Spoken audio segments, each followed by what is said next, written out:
Para tratar das manifestações de rua que ocorrem em dezenas de cidades brasileiras e tratar de outros assuntos relevantes, eu entrevistei, junto com o jornalista Ricardo Sete, o ex-presidente Fernando Henrique Cardoso. Vejam como foi a conversa. Presidente, obrigado por nos receber. Hoje nós estamos, sexta-feira, dia 21 de junho de 2013, em pleno fragor das manifestações. Eu queria perguntar, o senhor que já viu tantas, o senhor viu a campanha do Petróleo é Nosso, da qual seu pai participou, morte do Getúlio, depois toda a coisa que levou à queda do Jango, depois as manifestações de maio de 68 em Paris, as passeatas no Brasil, depois vieram as diretas já, o senhor estava nos palanques, depois o movimento pelo impeachment do presidente Fernando Collor e por aí vai. Há alguma semelhança entre todos esses movimentos que o senhor acompanhou e de alguns o senhor participou, com isso que está acontecendo nas ruas agora? Bom, primeiro é verdade, eu participei, ou pelo menos assisti a vários, porque a idade permite a gente ter esse horizonte. Talvez a primeira impressão assim, de rua mais forte que eu tenha tido foi na morte do Getúlio, no suicídio do Getúlio. Eu me lembro muito bem, eu estava numa reunião aqui onde era então o Hotel Esplanada. Hoje funcionava o Votorantim, ao lado do prédio onde eu trabalho hoje, né? E era uma reunião de americanistas. E de repente veio aquela notícia e todo mundo foi para a rua e foi lá na Praça da Sé. Era curioso, porque a população de São Paulo diziam que era contra o Getúlio. Mataram o Getúlio, imediatamente virou tudo, não é, a favor e tal. Eu tinha visto antes também. Foi parecida, presidente, com a reação do Rio, que ali o Rio, a multidão saiu destruindo coisas na morte do Getúlio. Ah, sim. Aqui também. Menos do que no Rio. Porque no Rio havia uma mobilização contra os jornais que eram críticos do Getúlio, né? Aqui, do que eu me lembro, foi na Praça da Sé, cavalaria, naquela época jogava rolha para o cavalo tropeçar, não sei o quê, muita correria, mas não me lembro de ter havido assim, depredação na época do Getúlio. Na verdade, isso foi na queda do Getúlio democrata, mas eu me lembro de antes, eu me lembro quando houve o fim da guerra, né? E as movimentações aí para derrubar o Getúlio. Né? Pela democratização do país. Pela democratização do país. Bom, e daí por diante, essas todas que vocês mencionaram, eu participei. Há muita coisa que é sempre em comum, é o povo na rua. É uma experiência de massa na rua. Mas para por aí a diferença. Porque na morte do Getúlio havia uma revolta contra os que eram supostamente os inimigos do Getúlio. E reverteu a situação política. O Getúlio com isso esvaziou o movimento que era contra ele, pelo menos esvaziou momentaneamente. Adiou por 10 anos. Por 10 anos, várias consequências depois e tal. Muito bem. Agora, no caso atual, há diferenças. Primeiro, naquela época, não havia internet, não havia o telefone celular, não havia o Twitter, não havia nada disso. Então, era necessário uma organização, era necessário algum tipo de liderança, e geralmente o protesto terminava no discurso. Palanque e discurso. Né? Mesmo na França, que foi diferente também, que foi em maio de 68, eu era professor em Nanterre. O senhor estava lá. O foco. Né? Eu era professor de um dos líderes, o Combandi. Sim, Combandi. Bom, e eu me lembro de ter andado pelas barricadas, que chamavam assim em Paris, com Alain Touraine, com Hobsbawm, né? Era todo mundo lá para ver o que estava acontecendo e tal. Mas havia alguma liderança, se projetaram líderes lá naquela época. E havia instituições... O Combandi. O Combandi foi um deles, não foi o único. Vários daqueles líderes estudantis viraram líderes importantes. E havia outra coisa, um poder organizado. O De Gaulle, as instituições políticas, os partidos, o De Gaulle no final fez um certo acordo tácito com o Partido Comunista e mataram a movimentação. Houve consequências? Houve. Não houve consequências estruturais, ou seja, de mudar a estrutura da sociedade, mas de comportamento. Aquilo era um movimento diferente, inclusive mais parecido nesse aspecto com este aqui. Por quê? Eu fui para a França vindo do Chile. O Chile, todas as paredes eram abaixo do imperialismo, contra o imperialismo. La lucha de classes, né? La lucha continua. Né? Bom, era esse o clima. Na França, não. Na França é proibido proibir. Queriam liberdade, queriam mudar a cultura, o modo como as pessoas se comportam. E isso mudou, de alguma maneira, na França. Mas foi um primeiro movimento de novo tipo. Tem gente na rua, mas eles não querem apenas o poder, eles querem mudar a vida. É um pouco diferente. Interessante. Uma espécie de um diálogo entre Marx e Sartre. Existencialismo, quero mudar a vida. O Sartre foi vaiado lá também, porque na época qualquer autoridade que aparecesse. Né? Mitterrand foi escorraçado. Mitterrand foi escorraçado. Eu participei ativamente, vi muito de perto e tal. Muito bem. Não vamos repetir um por um, porque cansa. Então, recentemente você tem outras características desses movimentos, porque eles voltam a ter um pouco desse aspecto libertário. Alguns deles têm foco antipolítico, quase todos. Mas alguns têm um tipo específico de política, a ditadura, a Primavera Árabe. Certo. Ou então você tem o desespero do desemprego, que você tem na Europa. Bom, aqui no Brasil é mais parecido com isso que eu falei da França. A França era relativamente próspera na época, não havia crise. Aqui não há crise nesse momento econômica. No futuro pode ter problemas, mas ainda há emprego. Emprego é verdade que de baixa qualidade. Certo. Até 2 salários mínimos é o que cresce. E não há ditadura, você tem liberdade. Então o quê? A alta da inflação, ainda que O começo disso, não seja no começo disso, pode ter influenciado? Ah, eu não tenho dúvida. Eu acho o seguinte, o que influencia aqui? É um conjunto.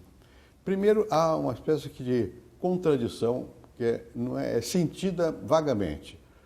A linguagem oficial é ufanista. Está tudo uma maravilha, é o país da Copa, é o país que não tem mais classe, não tem mais pobreza. Nunca é o antes país, nesse nunca país. antes nesse país. O tempo todo a gente é bombardeado por essa visão. E a vida não é assim. Como é que é a vida? A vida é de dificuldade. Você tem transporte urbano, é complicado, em todas as grandes cidades. Segurança pública. Segurança pública. Né? A saúde. Você tem alguma coisa que é transversal. Porque o transporte é ruim para todos. O rico vai de carro, vai melhor, mas vai devagar e não gosta. O pobre vai no ônibus, vai mal, ou no metrô, e não gosta também. A poluição é genérica, uma certa irritabilidade da vida urbana, contrastando com a permanente mensagem de que nós vamos às mil maravilhas. Não é? E no meio disso, você vê que surgiu também um outro tema que parecia que não era popular, corrupção. É curioso que surgiu concretamente. E a Copa, quanto custou? Quem levou? Exatamente. Não é? Aí volta a passar. A impunidade. Aí se lembra do mensalão também. Então você tem muitos fatores juntos que ocorre o que eu chamei, a partir da minha experiência na França, eu fui passar a presidência da Associação Internacional de Sociologia, anos depois, para o meu sucessor, e fiz um discurso onde eu dizia, olha, há novas formas de mudança na sociedade. Nós fomos criados com a visão de exploração, explorados e exploradores, luta de classes. E a mudança se dá pelo choque e pela ruptura. A sociedade contemporânea pode ter ruptura, mas tem outras coisas também. Às vezes é um fio desencapado, é um curto-circuito, que tem contágio. Aqui foi isso. A tarifa, o preço do ônibus foi um curto-circuito. Foi só um curto-circuito. Mesmo sem a violência policial, casos de violência, o senhor acha que ocorreria essa explosão? Ocorreria. A violência aumenta, dá o pretexto, porque ali foi o outro Estado que não... Mas, no fundo, é um curto-circuito que se propaga. E o curto-circuito não se propaga apenas, como na teoria clássica da luta de classes, os de baixo para cima, em qualquer nível. Ele pega o conjunto, pega fogo na sociedade, né? Por vários motivos. Bom, isso está acontecendo. Né? O que está causando? São muitas coisas. E tem aí há um outro dado. É uma nova experiência de geração. As gerações têm o hábito não diria, mas tem a experiência do protesto na rua. Essa nunca teve. Essa movimentação é de jovem.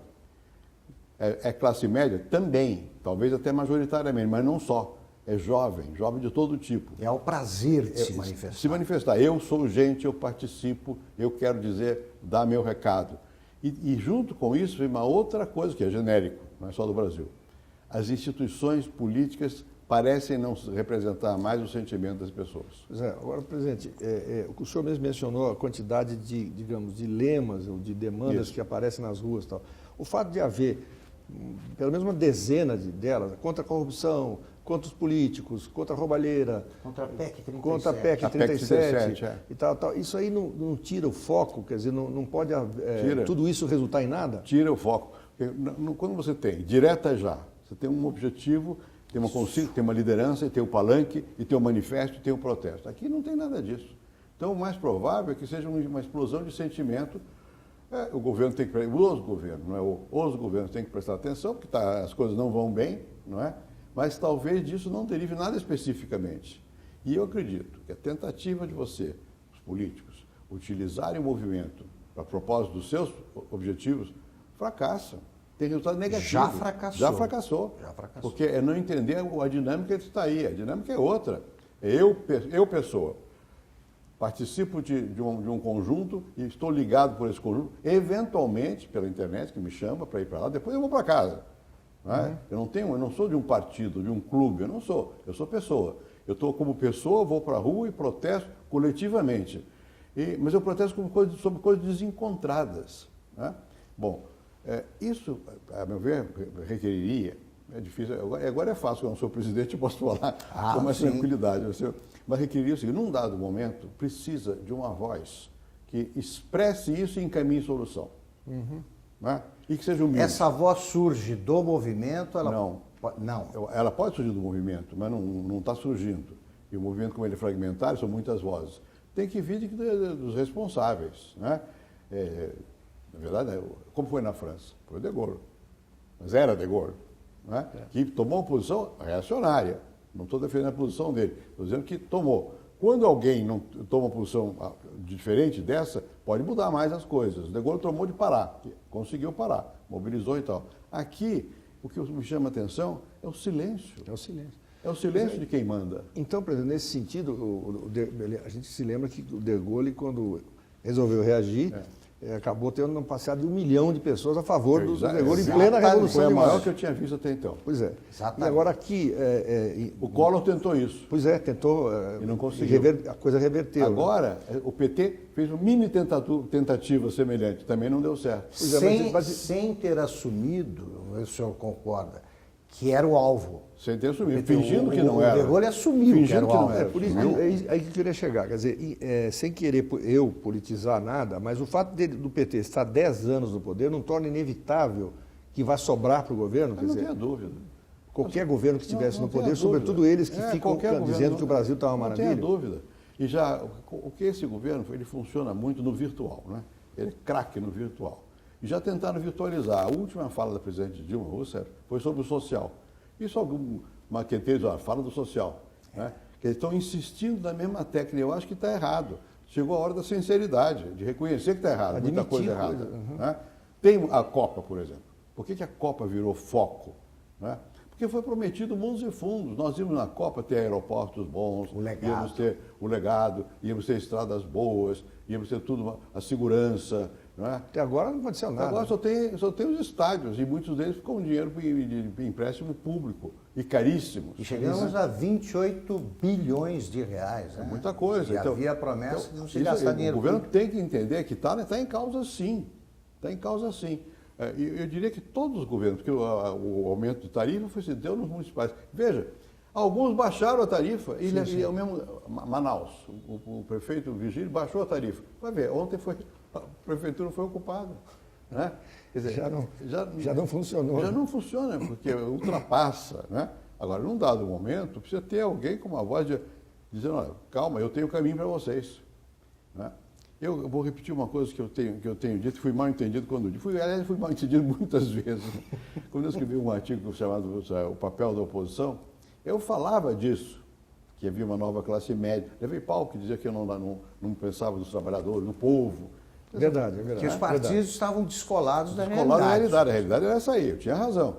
Né? Eu digo, e essa gente vai querer qualidade, não é só oferta. Tem hospital, tem escola, mas e a qualidade? Eles estão exigindo qualidade. Padrão FIFA. Exatamente. Padrão FIFA. Exatamente. Eles fizeram os estádios Exatamente. de alto padrão. Há algum tempo atrás, numa reunião do Instituto Teodoro Vilela, lá no Rio, me perguntaram qual seria um bom slogan para político. Eu disse, olha, nos Estados Unidos o Obama falou, yes, we can. Aqui teria que ser, yes, we care. Eu olho para você, eu presto atenção em você, eu tomo cuidado com você. As pessoas estão se sentindo objeto de manipulação e desvalidas, porque quando elas vão precisar daquilo que está sendo proposto, já tem tudo, minha casa é minha vida, tem tudo. Agora tem até, os móveis vão comprar, mas quando chega na vida, vai comprar, mas vai ficar endividado. Não é? A casa não fica pronta. Não fica pronta. Né? É pequena. A qualidade é ruim. Né? É pequena, fica longe, o transporte é difícil. Né? Então, é isso, há uma certa insatisfação. Era moda, numa certa época na Europa, se falar pedantemente de malésia, mal-estar. Né? Aqui há um mal-estar. Há um mal-estar que não é específico e que atravessa a sociedade inteira. Né? Não é um fenômeno, não está contra o partido tal a favor do partido qual. Não é isso. Eu não sei se é acima ou abaixo disso, mas é outra coisa. A sua pergunta procede, quer dizer, pode não resultar politicamente em alguma coisa concreta. Agora, vai resultar, sim, alguma repercussão sobre quem manda? Já está ocorrendo. O senhor não acha que o discurso que já ficou velho, caquético, o discurso triunfalista? O triunfalismo.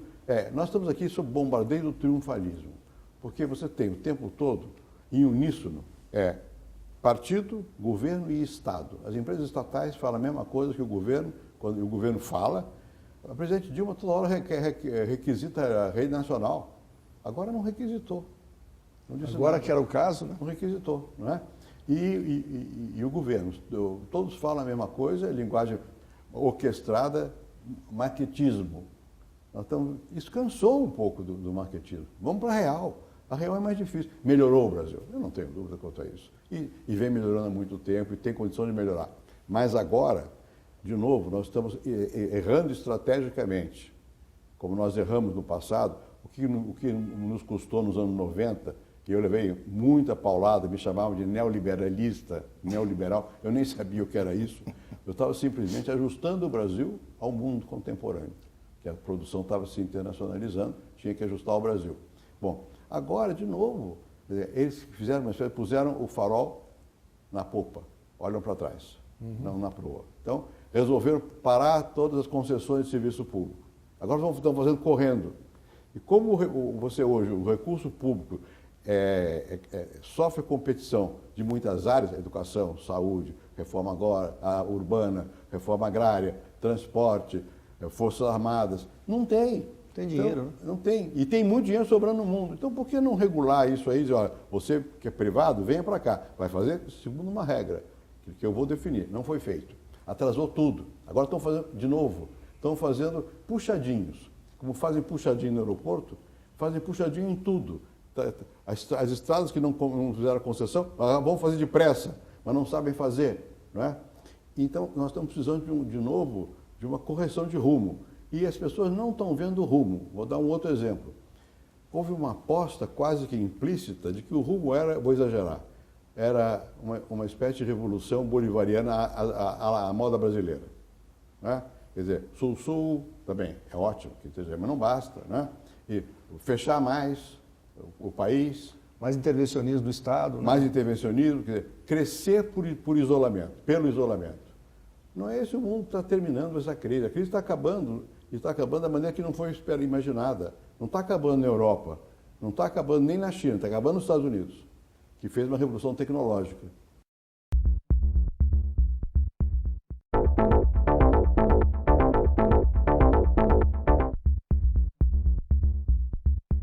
Agora, o senhor acha que a presidente Dilma, o senhor até trata a presidente com mais generosidade do sempre. que eu.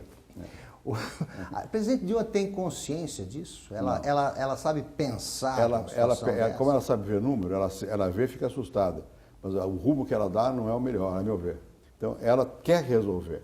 Vou dar uns exemplos. Ela fez várias coisas aqui, recentemente. Porque está aflita. Ela vê o PIB não cresce. O PIB não cresce. A inflação está aumentando. A inflação está aumentando. Falta infraestrutura. O que nós vamos fazer? Ela, então, fez a lei dos portos. Né? Ela fez a lei da mineração. Ninguém sabe, porque isso foi feito nos escritórios, não houve debate. O Congresso desistiu, por isso o povo está decepcionado. O Congresso desistiu do papel político de condução da agenda nacional. Né? Isso é feito, digamos, tecnocraticamente. E vai para o Congresso, aí o Congresso, ao invés de discutir, faz também o contrário. Negocia fisiologicamente. No pior sentido. Fisiologicamente. Né? Ela quer acertar. Né? Mas ninguém nem sabe que ela quer acertar e não discutiu com o país que ia acertar. Então, ela tenta, mas não sabe fazer. Não tem liderança sobre o Congresso, nem sobre o país, para que as questões sejam apresentadas ao país. Eu fiz a quebra do monopólio do petróleo, mas foi pública, foi muita discussão, muita briga no Congresso, na imprensa, não sei o quê. Eu fiz a privatização da telefonia, o êxito que está aí, todo mundo está beneficiado disso aí, com muita discussão. Aqui, ela fez uma medida importante, ela deu um passo, o Lula tinha dado um passo atrás nos portos, ela deu um para frente. Ninguém sabe, porque ela fez de maneira tecnocrática. Bom, e outra coisa que eu acho que isto talvez esteja demonstrando, se a gente souber ler nas entrelinhas, o modelo que foi proposto para o Brasil foi o modelo oposto ao da China. A China cresceu poupando e investindo e se preparando para exportar. O Brasil cresceu não investindo e consumindo e se preparando para aumentar o mercado interno. E chegou um momento do consumismo, compra automóvel, então não tenho dinheiro, tem crédito, eu tiro o imposto, fica mais barato, compra a geladeira que fica mais barato. É ótimo, as pessoas gostam, mas chegou um momento que já tem... Está esgotando. Está esgotando, ou que não tem mais possibilidade de se endividar mais e não tem produção suficiente, tem que importar, então nós estamos com um problema, tem que corrigir o modelo. Esse modelo de superconsumismo que foi propagado como se fosse realmente o que o país quer. O país quer, mas quer mais. Né? O que o senhor faria se fosse presidente? Eu não estou colocando o senhor no lugar de ninguém, porque não vejo semelhanças. Mas o que o senhor faria se fosse Há muito tempo, isso não é de agora, isso vem de longe. Eu acho que a infraestrutura tinha que ter sido levada adiante da maneira que nós estávamos fazendo, fortalecer as agências reguladoras e pedir a cooperação do capital privado. Eu teria mais cuidado no gasto público, eu não expandiria com a velocidade com que foi expandido o gasto público, né? E eu teria muita preocupação com o investimento. Isso pode e deve vir junto com o consumo, mas tem que vir para e passo. E, sobretudo, eu abriria a discussão. Aqui não, parece que eles já descobriram tudo, são predestinados por Deus ou por quem seja para salvar o Brasil, e só eles. Então começou o Brasil. Não é assim. Mas fazendo a mesma pergunta do Augusto em relação ao momento que o país vive. Se o senhor fosse presidente e houvesse esse tipo de... Isso. O senhor ia para a televisão? Iria, sim. Eu tive apagão, meu Deus do céu. Sim. E o senhor foi para a televisão? Eu chamei todo mundo e disse, olha, eu quero saber o que é isso. O senhor foi surpreendido? Fui surpreendido. Mas fizemos uma Câmara e tem um livro branco que explica tudo, qual foi o erro, por que não foi o erro. Fizemos a discussão. Então, um presidente surpreendido por uma crise inesperada faz o quê? O senhor reuniu as pessoas? Reúne, dialoga, chama. Mas não é chamar o seu e só. Fala para o país. Fala para o país. Fala, olha, é isso. E faz apelo. Eu fiz apelo. Foi uma época dificílima. Né? Houve perda de popularidade, sim, mas o país conseguiu ficar rijo. Né? Evitamos o apagão. Nós fizemos a redução do consumo e criamos o que permitiu o governo atual se safar. Criamos a rede do diesel, que não tinha, que era para poder, na época da falta de chuva, ser salvo. Tomei medidas. E sempre pensando mais adiante. Eu acho que isso não foi tanto a presidente Dilma, que ela percebeu que tem que tomar medidas. O presidente Lula não foi beneficiado por uma fase de euforia no mundo, ele achou melhor não fazer nada, surfar na onda. Não é? Surfou, mas não fez. Parou tudo. No investimento de infraestrutura, é normal de dizer tudo. E quando fez, a autossuficiência do petróleo, cadê? Né? E mudou a lei do petróleo de uma maneira também sem debater. E agora todo mundo, a Petrobras está cheia. E conseguiu endividar a Petrobras, uma empresa de petróleo, uma empresa excelente. Né? Agora elas estão tentando corrigir. Né? Até mesmo o pré-sal, aquela regulamentação especial, acredito que esteja arrependido de ter feito, que bastava aumentar o imposto e coletar mais dinheiro para o governo, sem mexer na lei, e ele não sabe como operar. Então, a Eletrobras está cheia de problemas. Quer dizer, criaram uma situação que no futuro alguém vai ter que resolver. E o povo talvez não tenha percebido isso ainda, porque são coisas mais técnicas. Mas é uma acumulação de muitos problemas. Então o governo não pode imaginar, isso não é comigo. É sim, e tem que enfrentar. Agora, presidente, diante de tudo isso, é difícil, eu sei que é difícil responder, mas é inevitável que a gente pergunte, como é que isso pode bater nas eleições do ano que vem? Aí é o seguinte, eu acho que existe um começo de fadiga de material, que ocorre com todos os governos que permanecem muito tempo. Né? E as coisas vão se avolumando, vão mostrando está errado aqui, está errado ali, há um certo descontentamento. Começou a haver um descolamento do bloco de poder. O governador de Pernambuco toda a gente imagina que vai ser candidato. Ele é do Bloco do Poder. É um descolamento. A Marina também era do Bloco de Poder. Começa a haver um descolamento do Bloco do Poder. Então, isso cria uma situação de certa incerteza para quem está no governo. O PMDB tem alguns namoros com o próprio Aécio Neves. Tem. O PMDB que é o grande sustentáculo do governo. Não tenho dúvida. E que, eventualmente, se a situação piorar... O PMDB está sempre corajosamente a favor do governo. Já está na expectativa. Quem sabe se o governo mudar, né? Então, eu acho que tem aí uma possibilidade que isso afete. Assim. Já vinha de antes, que a queda da popularidade da presidente Dilma, que foi de 8 pontos, é bastante. Foi antes da crise. Foi antes da crise. Foi antes da crise. Isso sempre depende da reação dos vários personagens, do desempenho dos candidatos, que numa sociedade como a nossa, 130 milhões de eleitores, sei lá quantos são, o que a pessoa fala conta muito. E não só o que ela fala, como ela fala. A linguagem do corpo da pessoa, o que ela transmite, o que ela expressa. O discurso pode ter ficado antigo, né? Eu acho que sim. De modo geral, de modo geral, tá você vê, não tem discurso. O discurso em si já passa a ser uma coisa meio discutível. Mas o discurso em si, ninguém fala, né? Não há oradores. Não há oradores. Quer dizer, é mais o gesto do que o discurso. E o gesto tem que ser de eu estou junto, eu testemunho, eu estou junto. Né? Quem é que vai ser capaz de fazer isso na campanha? Não sei. Mas espero que o Aécio faça. O que o senhor recomenda? Eu recomendo, por exemplo, eu já falei isso várias vezes. Primeiro, diminui o marquetismo. Eu já dizia isso antes na campanha anterior ao Serra. Diminui o marquetismo. Em matéria de marquetismo, o PT, como tem dinheiro, é imbatível. Vai fazer truques. Né? Fez agora. Não estão funcionando. Não estão funcionando. Fala direto, seja sincero. Né? Diga o que você sente. Diga quando não souber, diga eu não sei. Seja humilde. Né? Ouça mais. Porque aqui, quem é que sabe? Ninguém sabe, né? Eu também não sei nada. Você tem que estar ouvindo, duvidando. Será que está bem assim mesmo? Antitriunfalismo. O triunfalismo cansou. Né? Eu fiz isso, eu fiz. Meu Deus, chega, você fez, mas muitos outros fizeram, e outros farão também. Seja um pouco mais humilde. Acho que isso é importante. O Aécio tem sido receptivo a essas conversas? Bastante. E outra coisa que eu acho que é importante no Aécio, ele não é pela idade, ele é jovem também, mas o estilo dele é mais solto. Né? Eu digo, a única coisa que não pode fazer é imitar o avô. Porque o avô era outra época, né? Não precisa. Exatamente. E a eleição que o avô disputou não era direta. Não é direta. Seja como você é. Ele é espontâneo. Eu acho que isso é bom. O Lula é assim. Cada um a sua maneira. Espontâneo é assim. Ele é como ele é. Ele sabe falar. Ele não faz. Cada um. Claro que eu não vou. Mas ele não tem dúvidas, né? Não. Nenhuma. Ele não tem nenhuma. Ele é ungido. Né? Foi ficando. Não tem certeza. Eu conheci o Lula quando ele era mais modesto, mais humilde. Agora, meu Deus. Mas não sou... É interessante, presidente, que ele desapareceu agora. Ele não é um grande líder do Salvador do Brasil, o homem que inventou o Brasil. Cadê o Lula? Não vai à rua. Não falou nada. Não falou nada. Então, não era hora de alguém com o porte dele, que se acha o grande líder popular, dar uma palavra qualquer? Acho. Mas não fez. Já não fez. Né? Enfim, mas o Lula ainda não tem a responsabilidade direta, quem tem é presidente. Sim, claro. Não, ele deixou uma herança, né, que atribuíam ao senhor. É. A herança maldita mudou de mãos, né? O mal vai para lá. É isso aí. O senhor não acha? Eu acho que agora eles tentam ainda, né? Sempre que precisa, o presidente Dilma faz isso. Sempre que necessário, ou sempre que acuada pelo partido, ela lembra do senhor.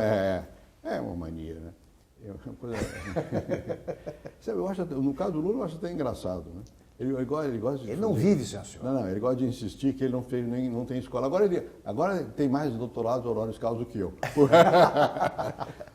Agora, presidente, me chama a atenção esse desencanto, e até uma palavra branda, com o Congresso. Mas desencanto é uma palavra branda, mas que houve época que foi moda, né? Mas isso, né? Exato.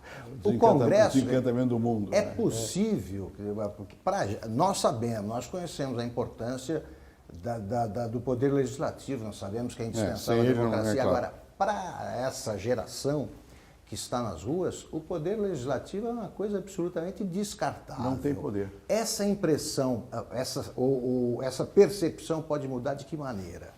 Olha, não é fácil mudar essa percepção. Fácil. Por quê? Porque A lógica dos congressos, são 500 pessoas, é lenta.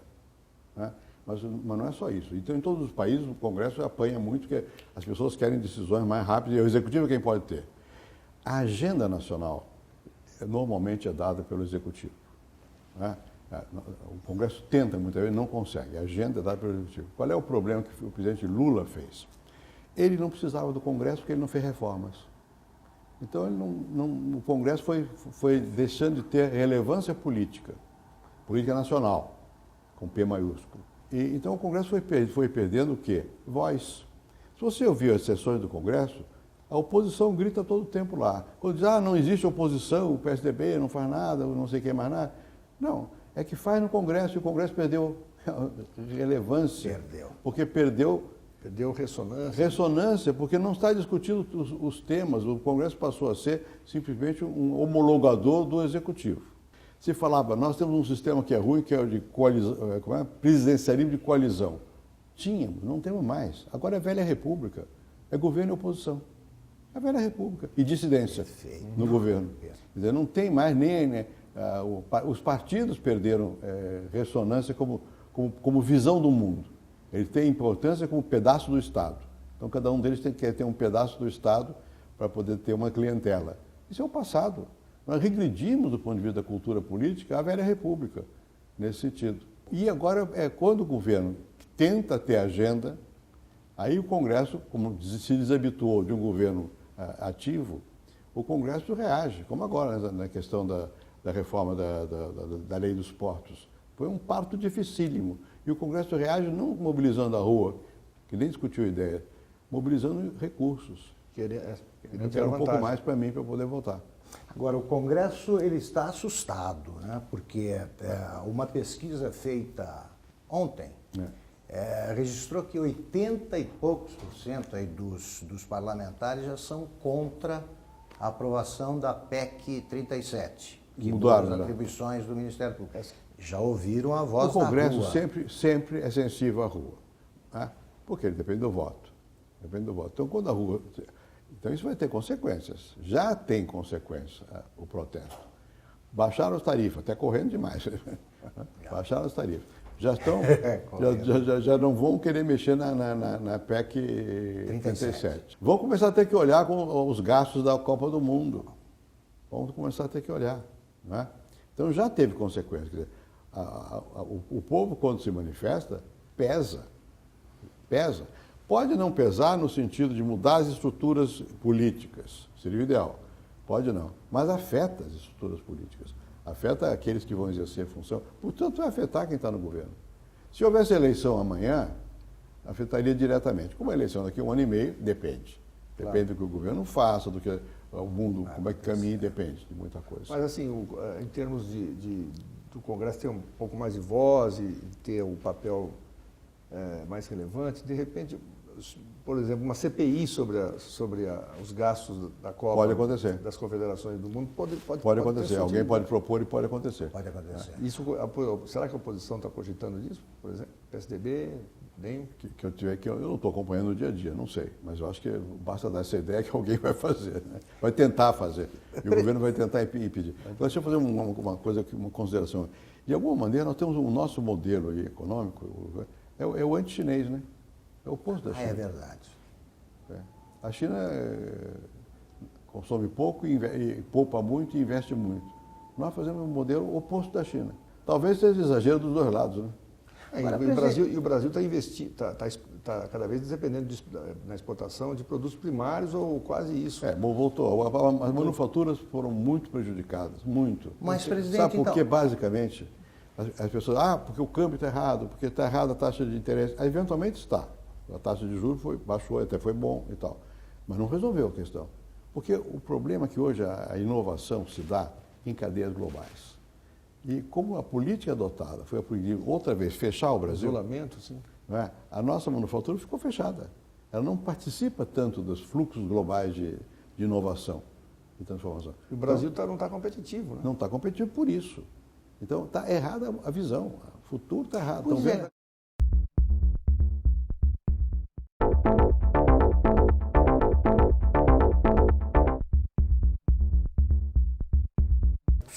subitamente aparece, não sei em que país a Dilma Rousseff fez essa declaração, mas ela deu conselhos aos países, nos Estados Unidos. Ela vive dando conselho para os países europeus.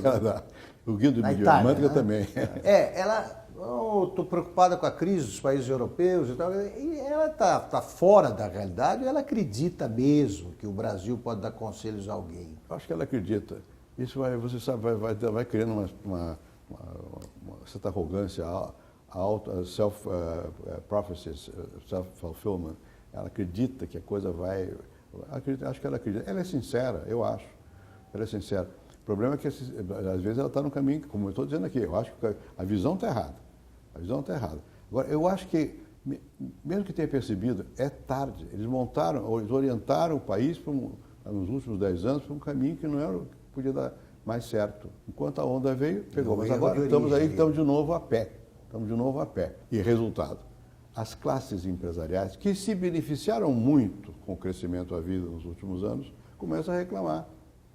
Começam a dizer, não dá certo, porque é centralizadora, porque é isso, porque é aquilo. Vai perdendo o apoio das classes empresariais, porque talvez ele não tenha bem entendido tudo, porque elas próprias favoreciam um modelo mais fechado, mas agora estão vendo. Não tem como. O Jornal Valor publicou uma pesquisa feita com empresários de todo o país, milhares de empresários, 63% preferem o Aécio como presidente. Agora, é preciso que o Aécio se apresente também como alguém que assuma essas posições. Tem que explicar, tem que, digamos, fazer uma pedagogia. Explicar, olha aqui, hoje, você para ser nacionalista tem que ser cosmopolita. Não é mais o nacionalismo porque você se isola, é o nacionalismo porque você participa. Você defende seus interesses de brasileiro e do Brasil, mas não defende fechando-se e tentando imitar o que já foi feito lá fora, mas senão que também participando. Não é? E essa mudança não ocorreu na cultura brasileira. Nós continuamos pensando que o bom é ficar sozinho. E nós ficamos sozinhos. Veja na América do Sul. Criaram esse arco do Pacífico, criaram o bolivarianismo, e o Brasil é o quê? Está onde? Nós temos hoje... O que o Brasil deveria fazer diante dessa aliança dos países do Pacífico? Devia se aproximar. Se aproximar. Mas olha um exemplo claro disso. Nós temos há um ano, na Embaixada do Brasil na Bolívia, um senador pedindo asilo. O Brasil nunca negou asilo a ninguém. É uma vergonha isso. Nunca. Nós demos asilo a ditadores, aí o Stroessner. Né? Por quê? Porque ficamos não querendo ferir os milindres do bolivarianismo, ou do sei lá o quê. Né? Não pode, o Brasil diz, nós somos democráticos, nós damos asilo sim, é tradição nossa e é direito, está na nossa Constituição. Mas nós ficamos cedendo a quê? A quê? Porque acredita que ele é o bom? Né? Então, o Brasil ficou, o governo, não foi o país, o governo ficou hesitante na parte política externa, uma visão, a meu ver, equivocada. Né? E não mudou a política externa, não é mudou. A mesma, né? Do tempo do chanceler Celso Amorim. Abrandou um pouquinho na questão dos direitos humanos, mas não mudou. Veja o que foi feito com o Paraguai e a Venezuela. Eu sempre fui favorável que a Venezuela entrasse no Mercosul. A Venezuela e todos os demais, porque eu queria um Mercosul. Mas amplo. A relação do senhor com o Chávez era outra. O Chávez tinha que cumprir o que não cumpriu, as regras do Mercosul. Não é? Bom, e foi feito quando o Paraguai não queria, no momento que o Paraguai estava numa fraqueza, então fica muito mal. Uma rasteira, ficou mal né? com o Paraguai. Foi uma rasteira. Quantos acordos comerciais o Brasil tem? 2, 3, com quem? Com o Egito, com Israel, de pouca significação econômica. Ficamos abraçados com a Argentina, uma bela senhora. Mas é sereia, né? A sereia te beija e te afunda. Nós não avançamos, nem no Mercosul, nós não avançamos, porque nós ficamos numa posição muito fora da jogada. Os americanos acabam de propor à Europa, deixa eu recuar um pouco, o Obama, no primeiro discurso de posse, ele disse que ia fazer o que fez. Energia limpa, renovar a inovação de novo, né? Veio a crise, eles fizeram a coisa mais heterodoxa do mundo, invadiram o mundo com dólar. Agora vamos puxar os dólares. Aí vamos sofrer de novo. Agora que eles estão saindo da crise, o que eles disseram? Europa, eu preciso de vocês. Propôs um pacto novamente atlântico. Nem olhou para a América do Sul, para a América Latina. O médico que está lá grudado vai se beneficiar. Nem olhou para cá. Né? Nós que tínhamos sempre tido um certo centro estratégico, nós digo Brasil, desde sempre, fomos nos deslocando da Inglaterra para os Estados Unidos, de Portugal para a Inglaterra, Inglaterra para os Estados Unidos para a China. Fomos percebendo as mudanças do mundo. Dessa vez ficamos parados na China, como exportadores de matéria-prima, de commodities. E a China está mudando também. e fomos nos distanciando dos núcleos reais de inovação do mundo. Está errado. Está errado. E aqui na América do Sul ficamos sem voz para poder... Senão não conseguimos, não temos força nem para dar asilo a um senador. Como é isso? Quer dizer, a explicação para isso entre aspas, é ideológica. Né? É ideológica. Quando eu digo a visão está errada, estão com uma visão equivocada do que é o interesse do Brasil, do povo do Brasil e o futuro do mundo. Isso não tem nada a ver com esquerda ou com direita, tem um atraso. É com o atraso. Quando eu disse aqui, quando nós fizemos nos anos 90 a estabilização, foram contra. A modernização do Estado, foram contra. Lei de responsabilidade fiscal. Tudo contra. Né? Aquilo que era? Era o avanço do Brasil. Ora, a esquerda sempre foi o avanço. Ou então não é nada. Eles estão abraçados com o atraso. Pode chamar isso de esquerda? Não, é atraso. É atraso. E impede de ver o futuro. Né? Outra coisa é a esquerda e a direita, mas injustiça social, sim, é verdade. Eu acho que o Estado tem que ter um papel ativo na educação, na saúde, tudo isso. Agora, tem que entender onde é que você coloca as suas apostas nesse vão. Para onde é que vai? O que é de vanguarda e que beneficia a maioria? Essa aqui é a posição correta. Né? Então, aqui nós ficamos olhando... Eu repito a frase que eu tiro do Roberto Campos, do livro dele, a memória dele, Lanterna na Popa. A lanterna aqui está na popa, eles olham para trás. Olham para trás o tempo todo. Né?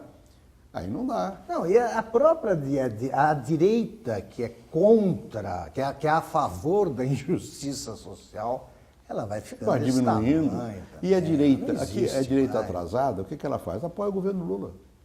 Por quê? Porque estão todos lá. É governo, é clientelismo, não sei o quê, corporativismo, está lá. Exatamente. Eu sei que você tem, num país como o nosso, eu escrevia isso quando estava no governo o tempo todo, nas minhas anotações. A dificuldade é você modernizar com o apoio do atraso.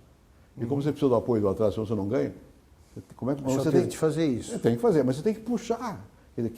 Tem que liderar o atraso. Quando o atraso te lidera, quando você generaliza a fisiologia, corrupção não tem mais importância, você olha para a lanterna, está na popa, o atraso está te liderando.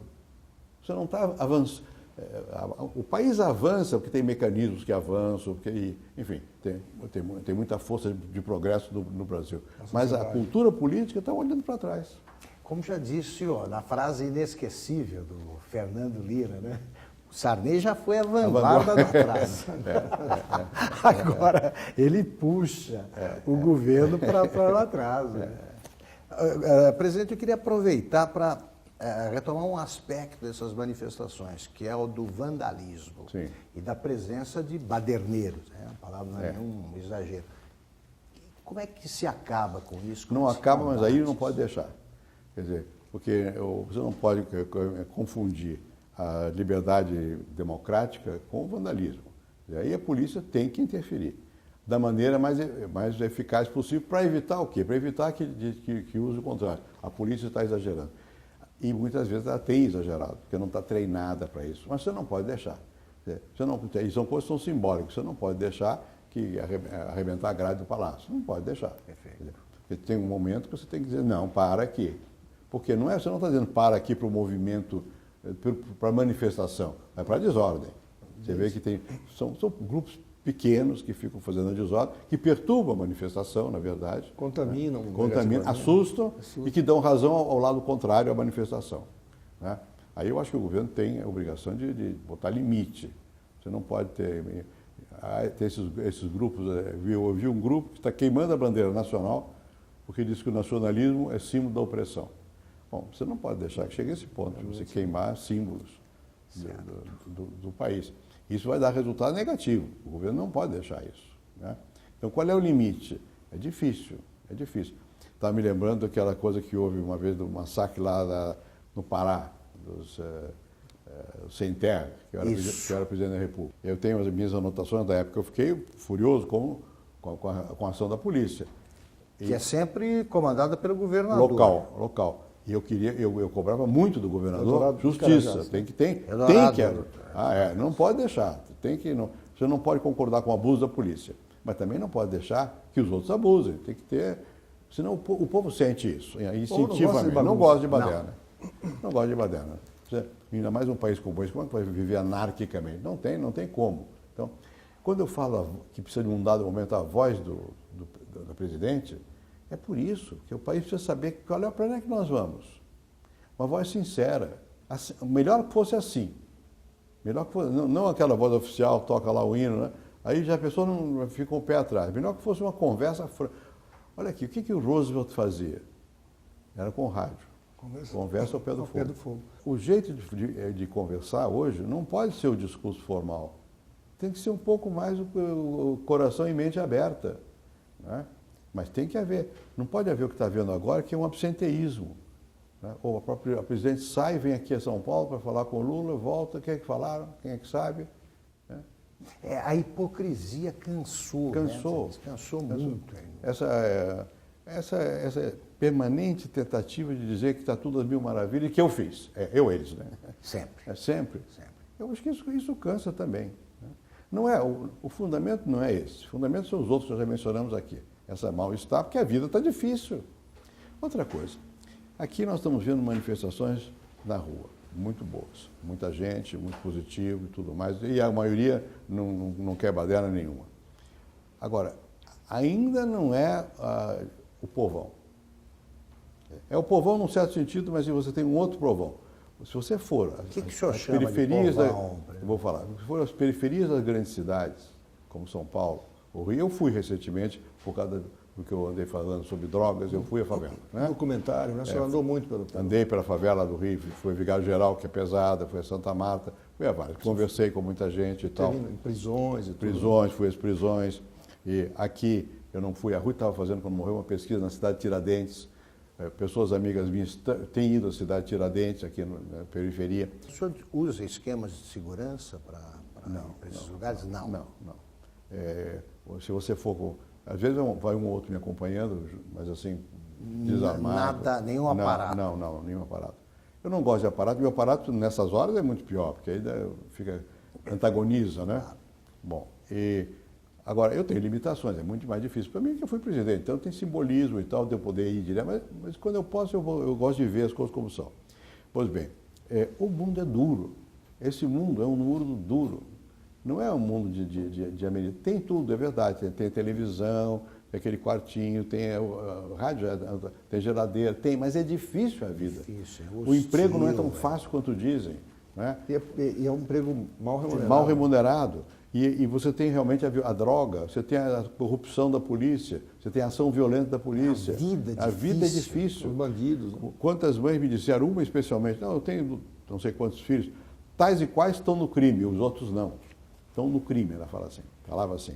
E eu dizia, bom, mas e por quê? Porque não tem saída, é por causa da ação social? Não, é por causa do caráter, uma certa virtude. Né? Mas é duro. Ainda recentemente, amigas minhas, amigos e amigas minhas que estão fazendo um trabalho na periferia, me contaram, foram me ver lá no Instituto e contaram recentemente, né, também nessa região de São Paulo, a presença da droga e do crime. É curioso que já existe uma zona cinzenta em que você não sabe quem é que dita a lei. É o Estado ou é o poder local ligado ao tráfico. Né? Me contaram um caso de uma fábrica de agricultura, algo assim, que tem aqui em São Paulo, que roubaram os computadores. Só que as filhas dos donos do tráfico estudam nessa escola, vão lá, frequentam. Então, veio o pai lá, veio, então, foi assim, aí vocês vão ver. Voltou tudo. Quer dizer, E o poder levaram local quem mais roubou. eficaz, Na né? próxima vez não tem mais isso não, você morre. Funciona com instantaneidade e eficácia. Então, só que essa população não vive numa democracia. Não vive numa democracia. Em pleno Brasil democrático. Não vive na democracia, nem está sob as ordens do Estado. É uma coisa ambígua. Isso é muita gente. Então, você não pode pensar que o Brasil está sem problemas. Né? Que nós já estamos no primeiro mundo, não sei o quê. Não, nós ainda temos que fazer... O caminho é longo. E como o senhor ia dizendo, essa parte da população não está indo para a rua ainda. Né? Ainda não. Ou não sei se virá. Não sei se irá. Tomara que não seja necessário. Mas algum dia, se não houver ação... Né? Então, esse mundo é captado pelas pesquisas? Não necessariamente. Não é que não seja captado. A pesquisa de opinião é variável e você depende de como você organiza a pergunta E as pessoas respondem Pois é. muitas vezes o que se acham que o que é expectativa. Por que é Não tanto? o que elas pensam. Só na hora H é que a pesquisa capta mesmo o voto. Antes disso, é vago. Existe uma tendência, não é que seja manipulada a pesquisa, a própria pessoa, ao dizer o que vai fazer, não sabe o que vai fazer. E diz mais ou menos com o sentido comum, repete. A popularidade está altíssima. Tá, o que acontece? O que essa pessoa vê na televisão? Ela vê na televisão só o governo. No Brasil não tem o outro lado. É só o governo. Dessas três maneiras, pela publicidade do governo, pela empresa do Estado e do partido, ou dos partidos. Só tem esse lado. Você só tem o contraste na época da campanha, até lá não tem. Na Europa tem sempre o outro lado. Sim. Né? Nos Estados Unidos também. Aqui não, aqui é um lado só. O pessoal não tem nem opção, é aquilo mesmo, repete aquilo. Quer dizer que vai votar daquele jeito? Não. Aí vai depender da campanha, como é que isso vai afetar. Mas, enfim, essa realidade ficou obscurecida por esse discurso oficial ufanista. Eu estou querendo dizer, e digo com tristeza, que há muitos setores da sociedade brasileira que estão muito longe de você pensar em primeiro mundo. Nós estamos confundindo aqui, e é curioso como houve uma espécie de quase sovietismo, de produtivismo. O PIB vale por tudo. Você lembra que os russos estavam superando os americanos, os soviéticos, em tudo. Enquanto a vida deles em produção. era Né? A vida não. Aqui um pouco estavam nesse caminho. Ora, o primeiro mundo não é só o PIB elevado. Muitos países aí que têm um PIB baixo são no primeiro mundo, porque tem lei, tem segurança, tem justiça, tem educação, né? Tem saúde. E nós aqui, você falou uma coisa que é verdadeira. Aquilo lá não é democracia, quando você não tem um Estado, é verdade.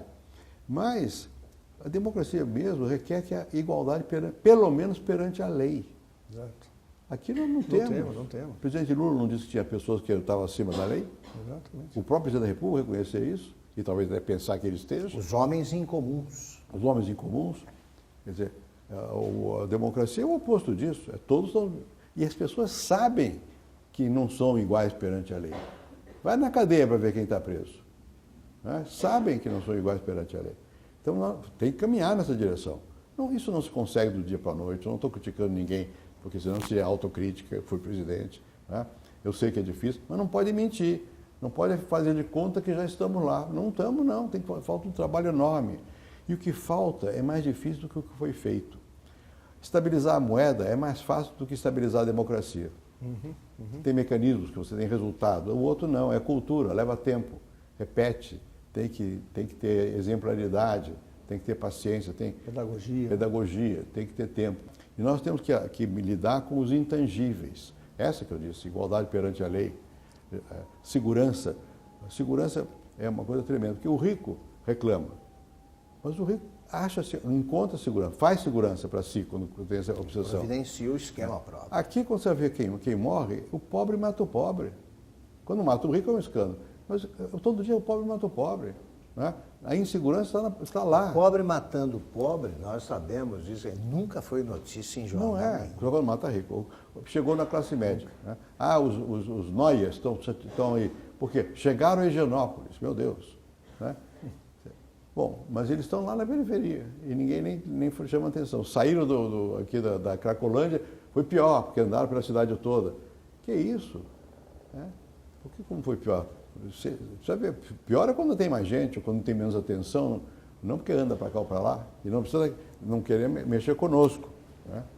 As pessoas sentem isso. Sentem que a nossa sociedade ainda é de muitas hierarquias, de muitos privilégios. Isso também está no bojo de tudo isso aí. Isso pega todos nós, não é que pega... não, a nós que não somos povão, mas somos privilegiados. Pelo menos temos que reconhecer que somos humildemente e tentar diminuir os privilégios de quem os tem. Nós estamos chegando ao fim do prazo combinado. O que você quer? Eu só ia fazer uma pergunta final, presidente. Todo mundo que gosta da democracia está preocupado com o esvaziamento do Congresso. E nas eleições presidenciais que tendem a sugar a atenção da opinião pública, eu não vejo nenhum candidato fazer um mínimo de pedagogia e, na sua própria propaganda, dizer da importância do Congresso, da importância de ter uma bancada no Congresso afinada com os seus princípios e o seu programa. E isso não é uma coisa que não é quase uma obrigação dos candidatos majoritários fazer na próxima eleição? explicar para o povo por que é importante o Congresso, por que é importante para aquele candidato ter uma bancada afinada com o que ele pensa. Eu acho que essa pedagogia é necessária. Os candidatos escola, terão medo de fazê-la. Por quê? Porque vão ver as pesquisas e vão ver que a opinião pública não valoriza. Importância para isso. Mas eu acho que você, para ser líder, você não tem que seguir o que a pesquisa diz, você tem que seguir o que você acredita, que seja bom para o Brasil. Se você tiver convicção, você tem que ir em frente. Pode ganhar, pode perder, mas não perde a convicção. Pode até corrigir a sua convicção se estiver errado, né? Nós estamos num momento em que os candidatos repetem o que a pesquisa diz, né? Eu acho isso muito arriscado. Gera esse mundo virtual, esse mundo da ilusão. Tendo uma bolha, né? Uma bolha. Ou tomara que seja possível que os candidatos, algum candidato, especialmente do meu partido, que digam essas coisas. Olha, você pode não acreditar no Congresso, mas você depende dele, ele vai votar. As pessoas votam mal, votam de qualquer jeito, depois reclamam dos políticos que foram eleitos por nós, não foram eleitos por neozelandeses ou por sul-africanos, foram eleitos por brasileiros. Mas nós temos um sistema político que é um sistema também onde o eleitor não é o cidadão, é a agência intermediária. A quem é que o político recorre para ganhar uma eleição? A uma igreja, a um clube de futebol, a uma prefeitura, a uma empresa. Esses são os eleitores. O eleitor não... Você vive atuado na Espanha, não é assim lá. Eu morava na Inglaterra, em Cambridge, pequenininho, claro. Então, o eleitor vinha à sua casa, o candidato, né? Porque o voto era digitalizado. Aqui o voto é muito amplo. O nosso sistema eleitoral é um sistema que você tem uma competição, 1000 pessoas para competir por 70 lugares no estado de São Paulo, né? Em qualquer lugar do estado, não tem vinculação com o eleitor. Então ele precisa do intermediário. Quando ele chega lá, ele serve a quem? A quem o elegeu, não foi o cidadão, foi a instituição intermediária. Então ele vai obter uma vantagem para a prefeitura, vai obter uma ponte, vai obter para a empresa que o ajudou, para a igreja que o ajudou. Então nós temos uma democracia que está viciada. Como é que você recupera o sentido mais autêntico dela? Eu sempre fui favorável à distritalização do voto por isso, para tornar uma coisa mais próxima. Sempre fui favorável, acho que a ideia era até do Serra, de começar pela Câmara de Vereadores, onde é mais visível. Eu não acredito que você faça um grande plano em Salvador, não existe isso. É melhor fazer experiências que deem certo. E é simples começar pelas câmaras de vereadores. Então, por que não começar por aí, né? E fazer com que cada partido tenha um só candidato na sua região, no seu bairro, ou nos seus bairros, para ver o mínimo de responsabilidade e do eleito se sentir responsável perante o eleitor que votou nele. Ele se sente responsável perante o intermediário. É o que está acontecendo lá. E presta serviço, e muitos, através da negociação com o governo, aos seus intermediários. É uma democracia complicada. Presidente, muito obrigado mais uma vez pela conversa. O prazer desse papo assim. Muito obrigado, presidente.